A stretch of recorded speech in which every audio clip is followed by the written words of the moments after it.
नमस्कार, मैं हूं आपका high commissioner of India Bharat का उच्चायुक्त गोपाल बागले और आप सुन रहे हैं रेडियो मनपसंद।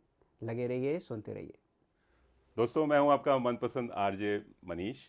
और आप सभी को मेरा सप्रेम नमस्कार और सलाम नमस्ते। आज मैं हाई कमीशन ऑफ इंडिया, जो कि कैनबरा ऑस्ट्रेलिया में स्थित है, यहाँ आया हुआ हूँ।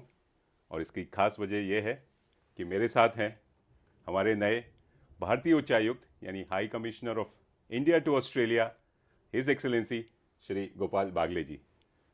नमस्कार मनीष जी। नमस्कार, आपका स्वागत है, अभिनंदन है। पहले तो कैनबरा में, ऑस्ट्रेलिया में, और अब हमारे विशेष कार्यक्रम में रेडियो मनपसंद के। बहुत बहुत धन्यवाद आपका मनीष जी। आपको भी नमस्कार और स्वागत के लिए आपको बहुत बहुत धन्यवाद। मेरा नमस्कार आपके सभी दर्शकों को भी। और नमस्कार के साथ साथ good morning, good afternoon, good evening, जब भी आप प्रोग्राम को ब्रॉडकास्ट करें। प्लस सत श्री अकाल, सलाम वालेकुम। वाह, क्या बात है। आपको आए करीब कुछ दिन हो गए हैं, कुछ एक महीना तो हो गया। 3 हफ्ते। 3 हफ्ते, जी। अरे वाह। कैसा लग रहा है आपको कैनबरा, ऑस्ट्रेलिया? कैनबरा बहुत अच्छा लग रहा है। बहुत सुहानी जगह है और शांत। और शांत वातावरण जब होता है तब मन भी शांत रहता है, तो उसमें काम करने में ज़्यादा मज़ा आता है। इंडिया में आप कहाँ से हैं, और अब अपना बचपन कहाँ बिताया, या आपने हायर स्टडीज़ कहाँ की, उस बारे में बताना चाहेंगे? मुझे आपके बारे में पता चला अभी थोड़ी देर पहले कि आप वाराणसी से हैं जी हाँ। और वहाँ बीएचयू से आपने पढ़ाई करी है। तो मैं भी कोई बहुत दूर नहीं था वाराणसी से, लखनऊ। अच्छा। मेरा जिसको हम होम टाउन कहते हैं, बड़ा गर्व से मैं कहता हूँ लखनऊ लखनऊ से हूँ। और खुशी से भी कहता हूँ, गर्व के अलावा। पढ़ाई भी मेरी वहीं लखनऊ में हुई। जी हाँ। हायर एजुकेशन यूनिवर्सिटी से मैंने एमएससी किया केमिस्ट्री में। और उसके बाद सिविल सर्विसेज की परीक्षा दे करके फिर मैं 1992 में इंडियन फॉरेन सर्विस में सेलेक्ट हो गया। अच्छा। जी। Very nice. लखनऊ का बड़ा अच्छा कनेक्शन है कैनबरा के साथ, जो बर्ली ग्रिफिन थे उनकी। जी। उन्होंने जो प्लानिंग करी कैनबरा में वो तो हम सब जानते हैं। और मैंने माउंट एंसली से जा कर के उसका प्लान भी देखा, वहाँ पे किस तरीके से दो त्रिकोण एक दूसरे को काटते हैं। और ग्रिफिन ने लखनऊ में भी बहुत काम किया। जी हाँ। लखनऊ के कई बिल्डिंग्स उन्होंने डिज़ाइन किए और कुछ उत्सव, कुछ एग्जीबिशंस वहाँ होने थे, उसके लिए भी उन्होंने डिज़ाइन किए। तो काफ़ी योगदान है और उस समय से ये लिंक दोनों देशों के बीच में कॉमन है। Very nice. Indian foreign service की आपने बात की, तो कैनबरा आने से पहले आप कहाँ कहाँ पोस्टेड थे? मैं 1992 में मैंने करियर की शुरुआत करी। उसके बाद मेरी पहली पोस्टिंग थी यूक्रेन में, जिसकी राजधानी कीव है। और उसके बाद मेरी अगली पोस्टिंग थी मॉस्को में, रशिया में। और फिर मैं लंदन गया, यूनाइटेड किंगडम। उसके बाद भारत में काम किया। इसके अलावा काठमांडू में रहा, नेपाल की राजधानी में। और इस्लामाबाद में मैं डिप्टी हाई कमिश्नर था। उसके बाद फिर दिल्ली में मैंने काम किया 5-6 साल। और फिर श्रीलंका में, अभी यहाँ कैनबरा आने के पहले 3.5 साल करीब में श्रीलंका में था, कोलंबो में। बढ़िया। आपका स्वागत, अभिनंदन है एक बार फिर से। लेकिन बहुत बहुत आपने धन्यवाद। आने से पहले कुछ सोचा होगा कि मैं अपने टेन्योर में कुछ करना चाहेंगे, कि ये करूँगा वो करूँगा, ऐसा? देखिए, ऑस्ट्रेलिया और भारत के जो संबंध हैं वो इस वक्त बहुत तेज़ी से उठान पर हैं। और हमारे दोनों देश के नेताओं ने, ख़ास तौर से प्रधानमंत्री श्री मोदी जी ने और उनकी सरकारों ने दोनों बार 2014 के बाद से इस रिश्ते पर बहुत ध्यान दिया है। जी हाँ। और इस रिश्ते पर ध्यान देने के कई कारण हैं। सबसे प्रमुख कारण ये है कि हमारे बीच लोगों का आदान प्रदान बहुत बढ़ा है। जी हाँ। चाहे वो स्टूडेंट्स हों, चाहे वो बिजनेस पीपल हों, स्पोर्ट्स पर्सन्स हों, ट्रैवलर्स, विजिटर्स। तो सबसे बड़ा काम जो मेरे लिए है वो ये है कि भारत के जो लोग हैं उनसे जुड़ना और भारत के लोगों को भारत से जोड़ना।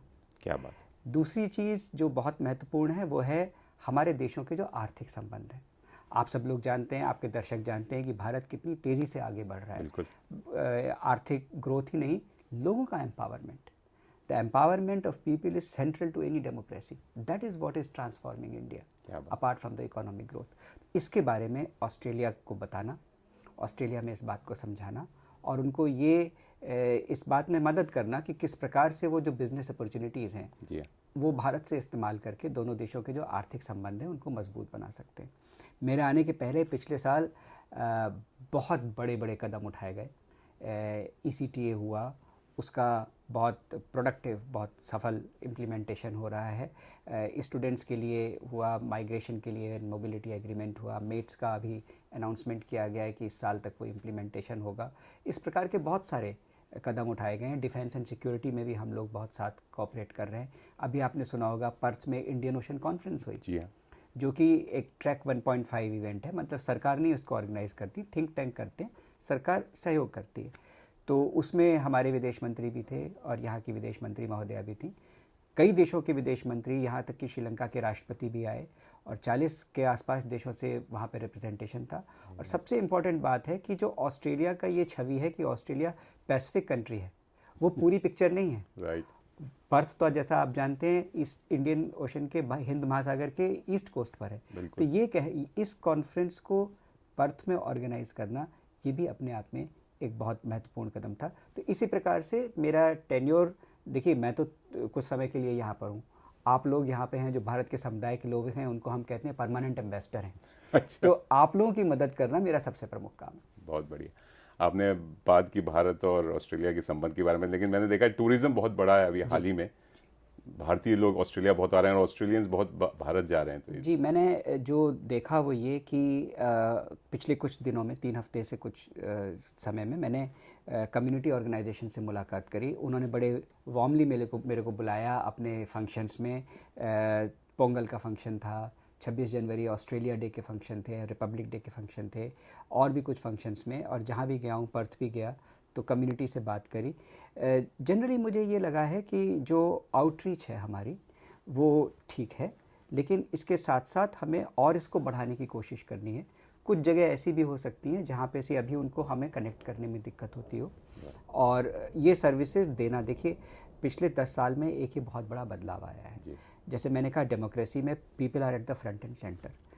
जो एक आर्थिक ग्रोथ है वो बिना पीपल के एम्पावरमेंट के अधूरी है। जहाँ एक और हमारी सरकार ने ये काम देश के लिए किया है, वहीं देश के बाहर जो हमारे लोग हैं, जो हमारे भाई बहन हैं, चाहे वो भारतीय हों चाहे भारतवंशी हों, वेदर दे आर इंडियंस और people of Indian origin, Indian diaspora, उनकी सेवा, उनको जो हम कर सकते हैं उनके लिए 24/7, बिल्कुल। वो हमारा सबसे प्रमुख कर्तव्य है। इसके लिए जो भी सुझाव आपके दर्शकों से या इंडियन कम्युनिटी से यहाँ आएंगे, वो उनका मैं स्वागत करूँगा। उनको हम लागू करने की कोशिश करेंगे जहाँ तक कर सकते हैं, सर्विसेज को और उसका दायरा बढ़ाने के लिए। और उस बारे में मैं ये भी बताना चाहूँगा कि आप जानते हैं कि मेलबर्न, सिडनी और पर्थ में हमारे कॉन्सुलेट्स हैं। पर्थ में होकर के आया हूँ, मेलबर्न एंड सिडनी में अगले 10-15 दिन में जाऊंगा, वहाँ खुद देखूंगा, बिजनेस ऑर्गेनाइजेशन, कम्युनिटी ऑर्गेनाइजेशंस वगैरह से मिलूंगा। तस्मानिया में भी हमने एक ऑनरी कॉन्सुलेट खोला है, ऑनरी कॉन्सुल अपॉइंट किया है। और बड़ी अच्छी खबर आपके दर्शकों के लिए ये है जो ईस्ट कोस्ट की तरफ है, कि ब्रिस्बेन में हम अपना एक नया कॉन्सुल जनरल, अरे वेरी कॉन्सुलेट नाइस। जनरल, उस पर समझौता हो गया है, उसकी प्रक्रिया चल रही है और प्रक्रिया हम जल्दी पूरी करने की आशा करते हैं। We hope to complete the process and have a new consul general in place very soon. क्या बात है, बहुत सारी बधाई और शुभकामनाएं, आई एम श्योर। और इस सब में आपके जो दर्शक हैं, जो भारतीय बिल्कुल। समुदाय के लोग हैं, उनका सहयोग बिल्कुल। और उनकी शुभकामनाएं हमारे साथ यही बनी रहें, बस इतनी ही मेरे को प्रार्थना है। बहुत बढ़िया। और अब रेडियो की बात करते हैं। आप म्यूज़िक सुनते होंगे और आप बिल्कुल, ज़रूर, आप बिल्कुल। 70s 80s के चाइल्डहुड आपका निकला है। तो आज 13 फरवरी को वर्ल्ड रेडियो डे है, यानी विश्व ओह, रेडियो दिवस है। अच्छा। तो इस पे मैं आप किस टाइप का म्यूज़िक सुनते हैं जो हम अपने श्रोताओं को सुना सकें आपके इंटरव्यू के साथ साथ, और कुछ रेडियो की यादें आपकी? जी जी, जब हम छोटे थे तो बचपन में आपको पता है विविध भारती एक प्रोग्राम आता था, बिल्कुल। रेडियो सिलोन तब हुआ करता था, जो बाद में 71-72 के बाद जब देश का नाम बदला, सीलोन का श्रीलंका हुआ, तो वो श्रीलंका ब्रॉडकास्टिंग कॉरपोरेशन का विदेश विभाग हो गया। जी हाँ। और मैं अभी कोलंबो में था तो मैंने जाके देखा उनके आर्काइव्स वगैरह, वो अमीन अरे सरानी वाह। साहब उस टाइम में जो वो बिल्कुल। प्रोग्राम करते थे, प्रायोजित कार्यक्रम वगैरह, स्पॉन्सर्ड प्रोग्राम, तमाम चीज़ों के, तो वो हवा महल और 9 बजे से बिल्कुल। 8:30 बजे से वो प्रोग्राम आते थे रात को, तो हम सब लोग इकट्ठे बैठते थे। क्रिकेट की कमेंट्री बहुत सुनी है रेडियो पे। बिल्कुल। और जब टीवी आ गया तो टीवी में कभी कभी डिस्टर्बेंस आता था, तो पिक्चर वहाँ देखते थे, कमेंट्री रेडियो की सुनते थे। जसदेव सिंह, नरोत्तम पुरी, आप ना? जी, नरोत्तम पुरी, हरदेव सिंह मैंने जी, और बाद में मुरली मनोहर मोहल्ले मंजूर, मनोज बहुत जी। सारे उस तरीके के क्या लोग थे। बात है। और 70s का जो दौरा हुआ भारतीय क्रिकेट टीम का, जो बिशन सिंह बेदी पिछले वर्ष उनका स्वर्गवास हो गया, वो कप्तान थे बिल्कुल। जब वो 70s के टाइम में, तो उस पूरी सीरीज़ को मैंने, जब थॉमसन और डेनिस लिली खेलते थे और बॉबी सिम्पसन को रिटायरमेंट से वापस लाए थे, कैप्टन बनाया था। तो क्या वो ये- सीरीज़ 5 टेस्ट मैच जो हम 3-2 से ऑस्ट्रेलिया जीता उसको, लेकिन उस सीरीज़ को पूरा मैंने रेडियो पे फॉलो किया था। अरे तो वाह, रेडियो दिवस के उपलक्ष्य में मैं आपको और आपके सभी सहयोगियों को, आपके काउंटर पार्ट्स को, आपके दर्शकों को बहुत बहुत बधाई देता हूँ। बहुत बहुत धन्यवाद। गाने तो, म्यूज़िक तो देखिए स्ट्रेस बस्टर भी है और अपने आप में एक इतनी बड़ी कला है। हमारे यहाँ तो मानते हैं कि सभी विद्याओं का जन्म जो है शंकर जी से हुआ है। अरे वाह, तो वो जो शंकर जी सभी विद्याओं के देवता हैं और सभी विद्याओं की देवी सरस्वती हैं। तो गाने तो वैसे भी सुनते हैं और वो एक उसका स्पिरिचुअल आध्यात्मिक पार्ट भी है, एक मनोरंजन का पार्ट भी है, एक रिलैक्सेशन का पार्ट भी है। तो बचपन से कई प्रकार की म्यूज़िक सुनने की आदत बनी हुई है और फिल्म के गाने भी गाते थे, सुनते थे। अरे वाह, लेकिन जैसा आपने कहा 70-80 में शुरू हुआ है, आप आजकल के लोगों को, आजकल के युवाओं को शायद उनकी पसंद फ़र्क हो सकती है। या नहीं, चलिए आपके मनपसंद गीत मैं आपसे अलग से ले लूंगा और प्ले करें। मनपसंद गीत एक मैं आपको उल्लेख कर ही देता हूँ, आपने जिक्र किया, एक फिल्म थी 70s में, पूरब और पश्चिम। अरे वाह, तो उसमें एक भारत का जो रहने किरदार है वाला जो हूँ, भारत जी की बात। बिल्कुल, आपने बिल्कुल सही समझा, आपने बिल्कुल सही समझा मनीष जी। भारत का रहने वाला हूँ, भारत की बात सुनाता हूँ, वो मुझे बड़ा पसंद है गाना। बचपन में छोटा था तब से सुनता आ रहा हूँ। क्या बात है प्रीत, जहाँ की रीत सदा। बिल्कुल, मैं बहुत गीत बढ़िया। बना के गाता हूँ। चलिए इस बात पे कोई स्पेशल मैसेज हो जाए, क्योंकि ये प्यार का भी मंथ है। जी वैलेंटाइंस बिल्कुल। डे ऑस्ट्रेलिया में मनाया जाता है, हमारे भारत में देखिए बसंत ऋतु का आगमन हो गया है। जी जी वहाँ पे भी प्यार और खुशियों का दिन है, बिकॉज बिल्कुल तो इस बिल्कुल। पे कोई हमारे डायस्पोरा या इंडियन कम्युनिटी को कुछ आप स्पेशल मैसेज देना चाहिए? आपने बड़ी अच्छी बात टच करी है मनीष जी, मैं आपको बधाई देता हूँ इस बात को मेंशन करने के लिए। 14 फरवरी, जैसा आपके दर्शक जानते हैं, बसंत पंचमी का त्यौहार है। बिल्कुल। और वसंत पंचमी भारत में कई रूप में उस त्यौहार को मनाया जाता है। वो वसंत ऋतु की शुरुआत है। भारत में 6 ऋतुएं जो होती हैं, उसमें जाड़े के बाद गर्मी के पहले वसंत ऋतु आती है। वसंत जी का मतलब अब जाड़ा चला गया, अब फूल खिलेंगे, फसल उगेगी, पौधे खिलेंगे। तो वो अपने आप में एक बहुत सुंदर ऋतु मानी जाती है। हमारे शास्त्रीय संगीत में, हमारे गीतों में, बसंत का, फोक गीतों में, लोकगीतों में वसंत को बहुत ऊंचा स्थान दिया गया क्या है और बात बहुत उसके बारे में संगीत भी है, कला भी है। विद्या की देवी सरस्वती की पूजा करी जाती है है। हाँ हाँ, उस दिन। जैसा मैंने कहा, विद्या उत्पन्न शंकर जी से हुई है, लेकिन उसको दान देने वाली सरस्वती हैं। तो वीणा वादनी जिनको कहते हैं। वाह, और वैलेंटाइंस डे भी है, दुनिया में बिल्कुल। उसको भी मनाया जाता है। हमारा जो समाज है, ख़ासतौर से यहाँ, वो जहाँ भी मैंने गया, मैंने देखा कि वो लोग मल्टीकल्चरलिटी में हैं, डाइवर्स है। तमाम कम्युनिटीज़ और लैंग्वेजेस के लोग हैं यहाँ पे। और साथ साथ वो ऑस्ट्रेलियन अपने दोस्तों के साथ भी उन त्योहारों को मनाते हैं और उनसे इंटीग्रेट हो रहे हैं। तो अगर आप मूल तौर पर देखें तो एक प्रकार से वसंत और वैलेंटाइंस डे, दोनों की मूल भावना मानव मन की कोमल भावनाओं से जुड़ी हुई क्या है। बात है, तो इसलिए मैं आपके दर्शकों को शुभकामनाएं देता हूं बिल्कुल। कि वो भारत की जो परंपराएं हैं उनको जानें, उनको समझें, खासतौर से युवा वर्ग समझें कि वसंत पंचमी क्यों मनाई जाती है, और साथ साथ जहाँ के समाज में वो रहते हैं उससे भी जुड़ें। क्या बात है, आपने बहुत अच्छी बात की मल्टी कल्चरलिज्म की, जो कि यहाँ पे काफ़ी पॉपुलर है ऑस्ट्रेलिया में और स्पेशली कैनबरा में। और नेशनल मल्टी कल्चरल फेस्टिवल होने जा रहा है दोस्तों इसी वीकेंड में। तो जाते जाते बस आपसे बस कुछ और message to the Indian diaspora और to the wider community here in Canberra Australia.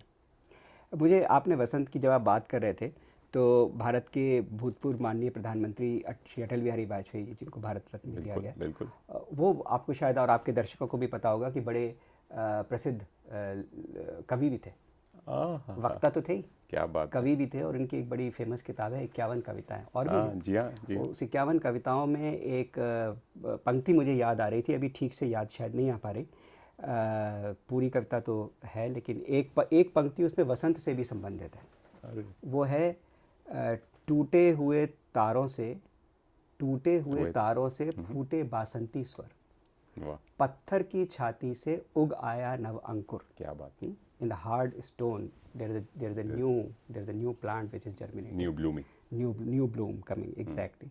टूटे हुए तारों से फूटे वासंती स्वर, पत्थर की छाती से उग आया नव अंकुर। प्राची में, प्राची मीन्स पूर्व, पूर्व। ईस्ट, प्राची में अरुणिम की रेख देख पाता हूँ। I am able to see a red line emerging on the east sunrise. प्राची में अरुणिम की रेख देख पाता हूँ, गीत नया गाता हूँ।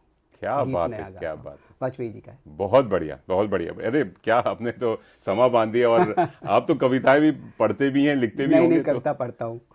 आपको तो स्पेशली कभी हमें स्टूडियो में बुला के और भी मनपसंद बातें करनी होगी। ज़रूर। आपके समय के लिए श्री बागले जी बहुत बहुत धन्यवाद। और और आपके दर्शकों को बहुत बहुत शुभकामनाएं आने वाले समय के लिए। उनको बहुत बहुत मेरा प्यार और स्नेह। उनसे जुड़ता रहूँगा आपके माध्यम से और दूसरे माध्यमों से भी। और यही कहना चाहता हूँ कि हम लोग सब आपकी सेवा के लिए हैं, आपको भारत से जोड़ने के लिए हैं, आपकी मदद करने के लिए हैं यहाँ पे। आप भारत से जुड़ें और भारत के साथ बढ़ें। बहुत बढ़िया। Thank you so much. Thank you. बहुत बहुत धन्यवाद। बहुत बहुत आपसे धन्यवाद मिलके बहुत मनीष। अच्छा लगा, बातें करके तो और भी मज़ा आया। तो नमस्कार। चलिए, नमस्कार। बहुत धन्यवाद।